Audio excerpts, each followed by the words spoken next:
এদের জীবনীটা কেমন ছিল একটু বুঝার চেষ্টা করেন, ফিল করার চেষ্টা করেন তাদের জীবনী কেমন ছিল। মেরে ভাই দুস্থ বুজুর্গ, জিবরাইল আলাইহিস সালাম আল্লাহর হাবিবের কাছে আসলেন।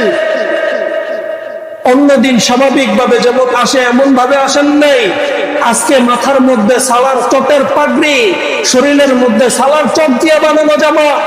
তো জিবরাইল আলাইহিস সালামকে জিজ্ঞেস করলেন আল্লাহর হাবিব যে কি ব্যাপার জিবরাইল, আজকে তুমি এমন বেশ ধরে কেন আসলা? তো আল্লাহর হাবিবকে জবাব দিতেছে, আমাকে পরে জিজ্ঞেস করেন, আগে আপনার বন্ধু আবু বকরকে ডাকেন। আল্লাহর হাবিব সাল্লাল্লাহু আলাইহি ওয়াসাল্লাম আবু বকর সিদ্দিক রাদিয়াল্লাহু তাআলা আনহুকে ডাকলেন। যখন আবু বকর আসলেন, আসার পরে দেখতেছে যে জিবরাইলের যে বেশ ঠিক একই লেবাস আবু বকর সিদ্দিক রাদিয়াল্লাহু তাআলা।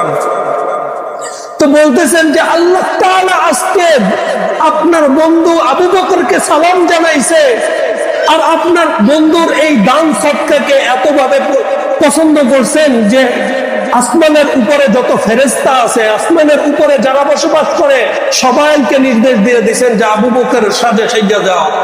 আবু বকর যেমন ভাবে সাজছে ঠিক তেমন ভাবে সাজো। এজন্যই তো আল্লাহর হাবিব বলে গেছেন যে আমার সাহাবায়ে কেরাম হচ্ছে এক একজন নক্ষত্রের মতো। কেউ যদি একজনের জীবন ফলো করো তাহলেও তার গোটা জিন্দেগিটা সুন্দর হয়ে যাবে।